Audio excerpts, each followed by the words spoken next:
오늘 함께 은혜 받을 말씀은 마태복음 9장 9절로 17절까지 말씀입니다.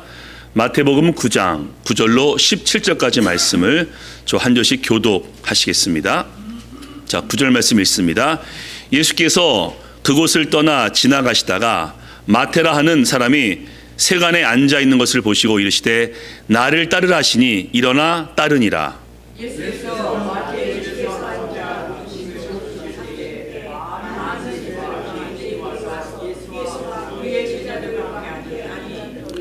바리새인들이 보고 그의 제자들에게 이르되 어찌하여 너희 선생은 세리와 주인들과 함께 잡수시느냐.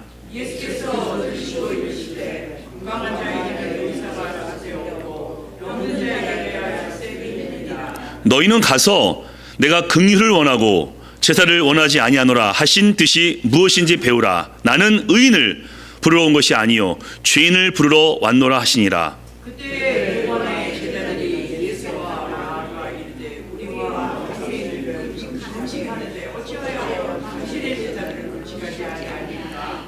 예수께서 그들에게 이르시되 혼인집 손님들이 신랑과 함께 있을 동안에 슬퍼할 수 있느냐. 그러나 신랑을 빼앗길 날이 이르니 그때는 금실 것이니라.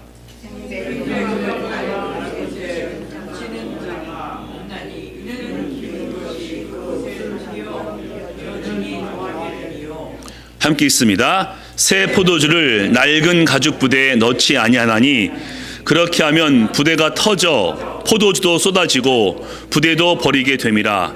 새 포도주는 새 부대에 넣어야 둘이 다 보존되니라. 아멘. 오늘 이 본문을 중심으로 해서 익숙함을 넘어서는 믿음, 함께 말씀을 나눠보겠습니다. 사랑하는 교회 가족 여러분, 익숙하다라는 말이 있죠. 숙련됐다, 능숙하다 그런 뜻도 있지만요, 편하다, 친숙하다, be used to 이런 뜻도 있습니다. 그래서 이럴 경우에는 익숙하니까 소홀할 수 있고 편하니까 덜 신경 쓸 수도 있습니다. 바로 이런 거죠. 남들에게는 잘하는데 가족은 편하니까 소홀하고, 신혼 때는 표현도 많이 하고 선물도 많이 주었는데 지금은 오래되었으니까 익숙해서 생일도 잊어버리고, 그러면 안 되겠죠. 믿음 생활도 그렇습니다. 믿음 생활이 익숙해지게 되면은 문제가 발생할 수 있습니다. 예배와 기도를 간절하게 드리지 않을 수도 있고요. 이 심령이 냉랭해질 수도 있습니다. 그리고 익숙하기 때문에 새로운 것은 거부하고 익숙한 것만 내가 붙잡을 수 있습니다. 그래서 생텍쥐 쥐베르가 어린 왕자에서 이런 말을 했습니다. 익숙함 때문에 소중함을 잃어버린다 라고 말이죠. 어떻습니까? 혹시 익숙함 때문에 우리의 믿음이 제자리에 머물러 있지는 않은지요? 그래서 오늘 본문을 중심으로 해서 익숙함을 넘어서는 믿음 세 가지 말씀을 함께 나눠보겠습니다. 첫 번째입니다.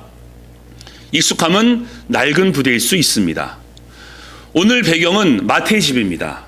베드로의 집, 예수님의 집, 그리고 마태의 집. 이 마태가 많은 세리들과 죄인들을 초청했습니다. 근데 그곳에 바리새인과 서기관들도 함께 있었습니다. 근데 마태가 그들을 초청했을 리는 없고요. 게다가 바리새인과 서기관이 마태의 집에 들어갈 리는 없습니다. 왜? 세리를 더럽다고 여겼기 때문에 이들이 마태의 집에 들어가진 않았을 겁니다. 그들은 예수님을 쫓아와서 마태의 집 밖에서 예수님이 무엇하나 이렇게 주시하고 있습니다. 근데 특이한 게 있습니다. 이 자리에 침례 요한의 제자들이 함께 합니다. 여러분 기억하시죠? 침례 요한의 제자 중에서 요한과 안드레가 예수님의 제자가 되었습니다. 요한복음 1장 말씀 기억하실 겁니다. 그리고 나머지 제자들은 예수님을 주목하면서 스승님이 메시아라고 했는데 진짠가? 라면서 주시하고 있습니다. 그런데 그 예수님이 죄인들과 먹고 마시니까 깊은 고민에 빠지면서 이렇게 예수님께 따집니다. 자, 다음 말씀 보시겠습니다. 그때 요한의 제자들이 예수께 나와 이르되 우리가 바리새인들과 함께 금식하는데 어찌하여 당신의 제자들은 금식하지 아니하나이까? 예수님께 따지고 있는 겁니다. 침례 요한의 제자들이 왜 금식하지 않습니까? 라고 말이죠. 왜 그랬을까요? 자, 이들은 구약의 사람들입니다. 예수님은 이 땅에 오심을 통해서 새 시대를 열으셨는데 이들은 구약에 빠져 있어서 금식이 중요한 사람들입니다. 더 정확히 얘기하면요, 구약의 율법의 형식 혹은 전통에 빠져서 금식을 놓지 못하고 있습니다. 게다가 우리와 바리새인들은, 여러분 바리새인의 금식이 어떤 건 줄 아시죠?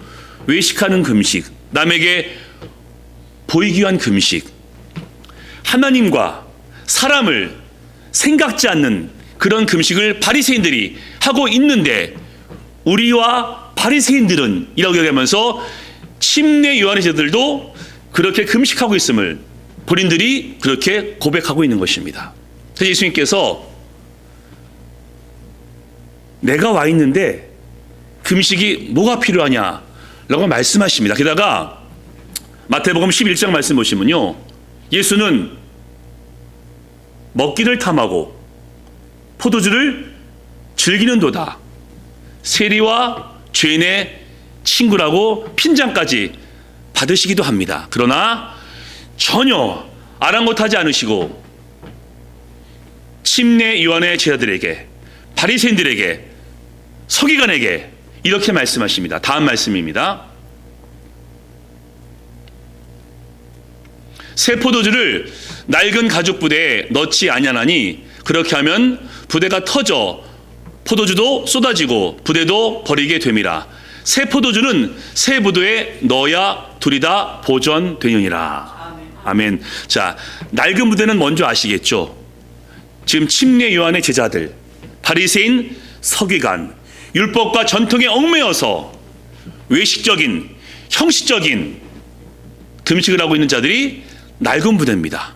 그러면 새 포도주는요, 아시죠? 예수 그리스도, 예수님의 말씀, 하나님의 뜻이 새 포도주입니다. 그럼 새 부대는요, 아까 교동문에서 함께 고백하셨죠?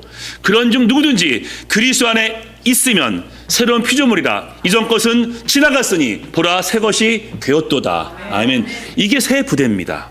그리고 그 새 부대는 예수님께서 무엇을 말씀해도 다 받아들입니다. 그 말씀이 익숙하지 않아도, 그 말씀이 새로워도 예수님께서 말씀하셨기 때문에 모두 인정하는 것이 바로 새 부대입니다.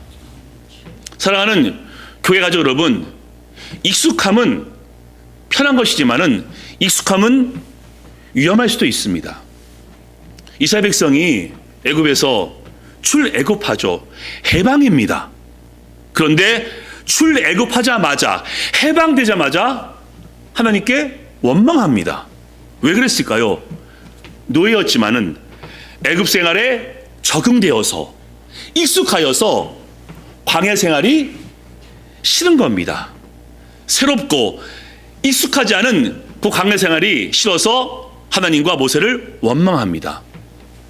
자, 룻이 소돔에 갔습니다. 죄악된 곳인 것을 그가 몰랐을까요? 깨닫지 못했을 수도 있습니다. 하지만 알았다고 한들 그는 떠나지 않습니다. 왜? 소돔이 익숙하니까. 하나 더 말씀드려 볼까요? 예수님께서 땅 끝까지 이르러 내 증인될 것을 말씀했습니다. 땅 끝까지 이르러, 어떤 말씀이죠? 흩어지라 라고 말씀했는데, 초대교회가 부흥을 경험한 다음에 여기가 좁사오니 익숙하여서 흩어지지 않습니다. 그래서 하나님께서 초대교회 가운데 박해를 허락하셔서 흩어지게 만드십니다.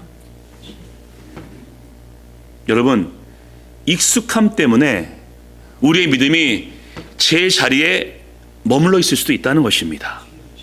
그래서 우리의 신앙을 몇 년 전과 오늘 한번 비교해 봐야 됩니다. 만약에 신앙적인 성숙과 발전이 없다면은 나는 낡은 부대일 수도 있습니다.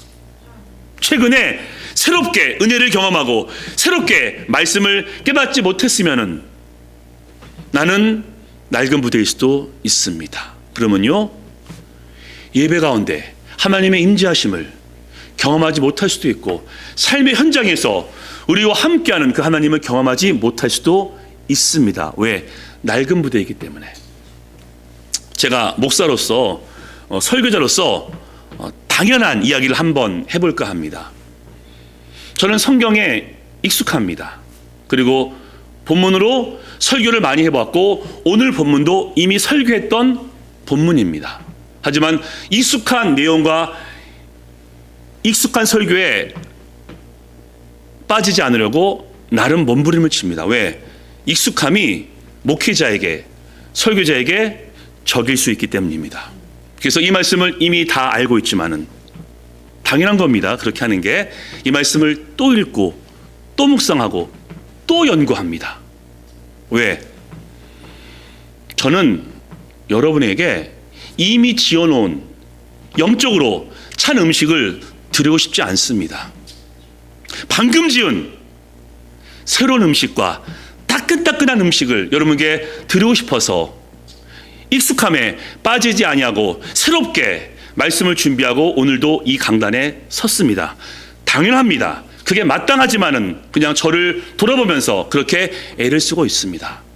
여러분도 어떠하십니까? 지금 내 신앙 너무 익숙해, 너무 편해, 그러지 않으시죠? 어제와 다른 새 부대로 하나님을 만나기 위해서 몸부림치고 애를 써야 됩니다. 심령이 냉랭하고 말씀이 증거되는데 아무런 감흥이 없을 때 하나님 왜 그렇습니까? 라면서 내 가슴을 치면서 통곡해야 됩니다. 왜?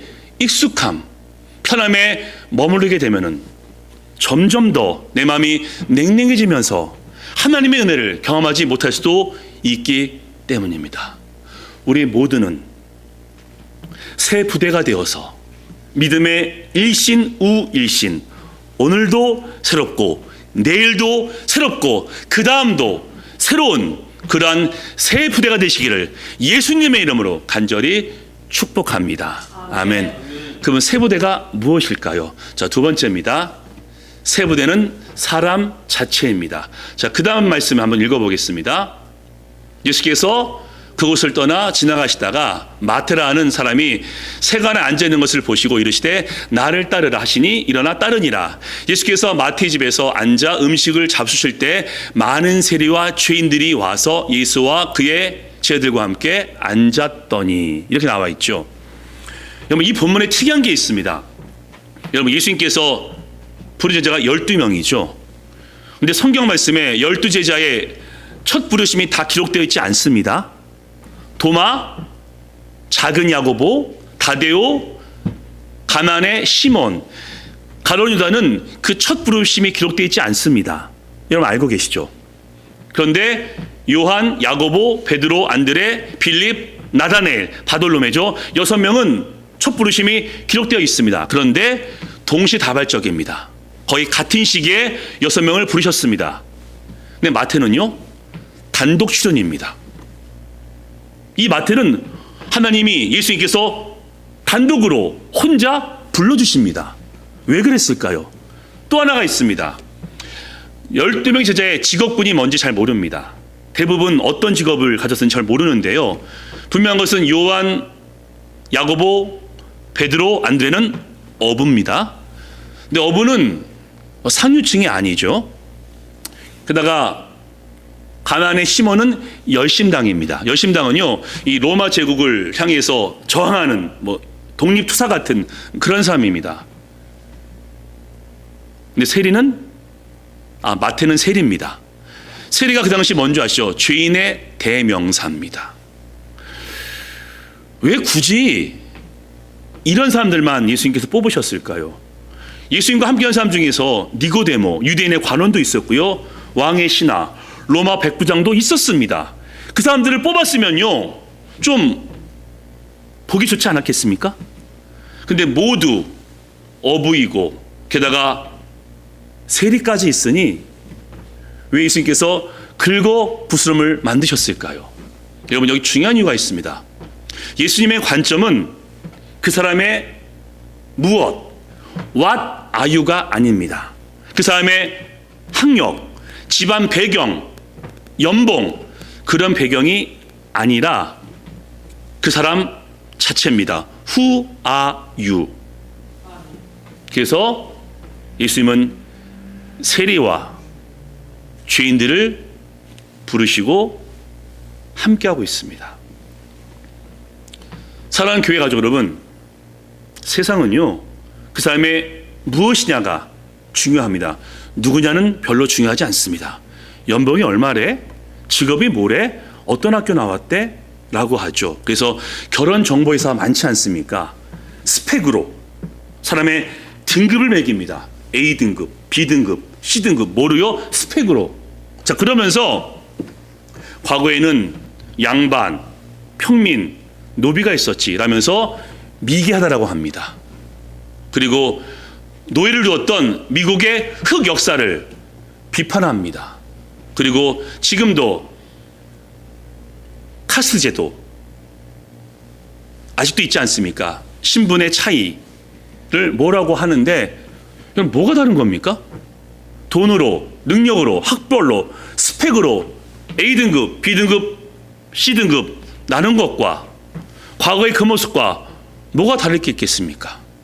물론 우리는 한계가 있기 때문에 사람의 배경이 먼저 보일 수밖에 없습니다. 우린 중심이 안 보입니다.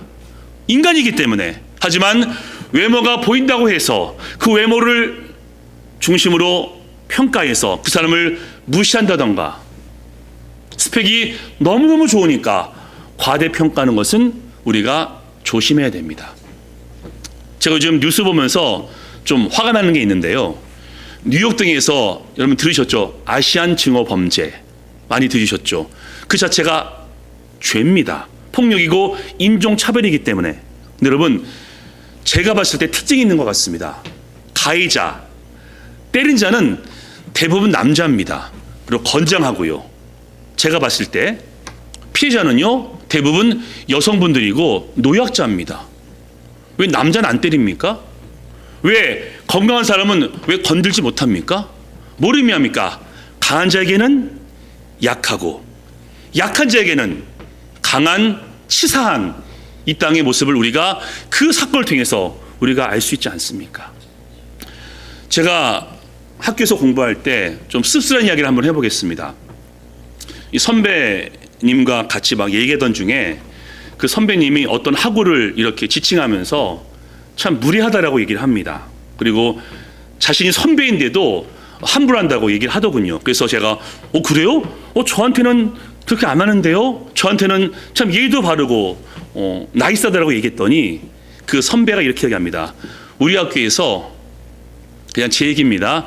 우리 이 목사한테 누가 함부로 할 수 있겠어? 왜요? 지금 이 목사 교수님의 조교이고 한인교회 재점담당이고 한인 유학생 입학 담당자잖아. 그리고 시험 볼 때 우리 감독도 하잖아. 그런 이 목사를 누가 함부로 할 수 있겠어라고 얘기하는데 한 번도 생각지 못했던 일입니다. 그래서 그 말 듣고서 정말 기분 나쁘고 씁쓸했습니다. 와, 외모를 보고 평가하고 잘하고 못하고 하는구나 라고 말이죠. 여러분 예수님 기억하십시오. 예수님은요 강한 자에게는 강하셨습니다. 정확히 불의한 강한 자에게 강하셨고 약한 자는 품으셨습니다. 그리고 예수님께서 약한 자를 품으셨기 때문에 사람의 외모가 아니라 사람 자체를 보셨기 때문에 우리에게도 기회가 온 것입니다. 만약 예수님께서 사람의 스펙과 외모를 가지고서 누구를 부르시고 세우셨으면 저에게는 기회가 없었을지도 모릅니다. 예수님께서는 죄인을 부르신 것처럼 죄인인 우리도 부르셨고 예수님은 세린 마태를 제자로 세우신 것처럼 우리도 제자로 불러주셨습니다. 그렇기 때문에 우리가 새 부대라면 반드시 기억해야 됩니다. 우리는 더 이상 사람의 그 무엇으로 누군가를 평가하지 아니하고 사람 자체를 보기 위해서 애를 써야 됩니다. 사람 위에 사람 없고 사람 밑에 사람이 없음을 우린 반드시 실천해야 됩니다. 우리 또한 강한 자와 약한 자를 똑같이 대하는 그 공평을 실행해야 됩니다. 그리고 갈라디아서 6장 말씀과 같이 모든 이에게 착한 일을 하되 더욱 믿음의 가정들에게 할지니라 라고 말씀하신 것처럼 우리는 모든 사람들에게 착한 일을 행하고 믿음의 지체들에게 더욱더 그리 해야 됩니다. 왜? 그것이 새 부대이기 때문입니다. 하나 더 있습니다. 세 번째 새 부대 한번 보시겠습니다. 새 부대는 하나님의 긍휼입니다. 자, 말씀 또 한번 보겠습니다. 그 다음 말씀, 예수께서 들으시고 이르시되 건강한 자에게는 의사가 쓸데없고 병든 자 엘에게야 쓸데있느니라. 너희는 가서 내가 긍휼을 원하고 제사를 원하지 아니하노라 하신 뜻이 무엇인지 배우라. 나는 의인을 부리러 온 것이 아니요 죄인을 부르러 왔노니 하시니라. 아멘. 자, 여기 두 그룹을 나눠줍니다. 자, 한쪽은요 병든 자, 아니요 건강한 자, 제사, 의인, 이게 지금 한 묶음이고요. 이쪽에 병든 자, 긍휼, 죄인, 이게 또 한 그룹입니다. 근데 예수님께서 건강한 자, 제사, 의인은 아니라고 하십니다. 왜 그러셨을까요? 이건 구약에서 대표되는 말 중에 하나가 제사죠. 제사. 근데 제사가 다 제사가 아닙니다. 하나님께서 익숙함으로 형식적으로 드리는 제사는 받지 않으십니다. 이사야 1장 말씀 보시면요, 너희가 무수한 제물로 내게 오지만 내게 무슨 유익이뇨? 나는 숫 염소와 숫 송아지와 어린 양의 피를 기뻐하지 아니하노라. 너희가 내게 보이기 위해서 내게 나왔지만 너희는 마당만 밟을 뿐이라 라고 말씀하시면서 익숙하고 형식적인 제사를 받지 않으신다라고 말씀하십니다. 그런데 어떤 사람들은, 특별히 바리새인들은 착각합니다. 나는 제사 드리고 있어. 나는 금식도 하고 하루에 3번씩 기도해. 그러면서 나는 건강해. 나는 의인이야. 라면서 자부하는데 예수님께서 아니다 라고 말씀하시죠. 자, 반면 병든 자, 긍휼, 죄인, 세 부대는요 주 앞에서 내가 영적으로 병들어 있음을 인정합니다. 그래서 하나님의 치유, 긍휼을 구합니다.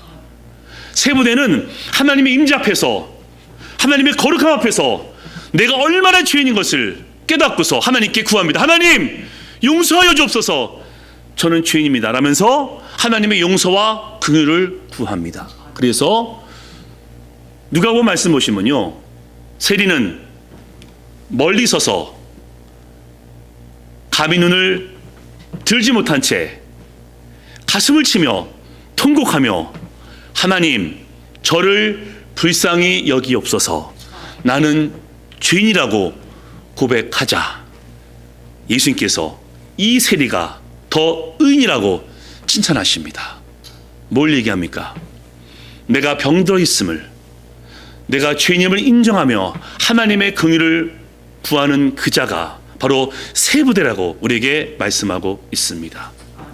사랑하는 교회 가족 여러분, 우리가 주 앞에 서게 되면요, 하나님의 거룩하심과 임재심 앞에서 어떤 누가 내가 의인이라고, 내가 건강하다라고 이야기할 수 있겠습니까? 물론 구원 받았기 때문에 의인이 맞습니다. 그것을 거부하는 것이 아니라 구원을 받은 의인이지만은 우리가 매 순간 하나님을 예배할 때마다, 매 순간 말씀을 볼 때마다, 매 순간 기도할 때마다 하나님 전 죄인입니다.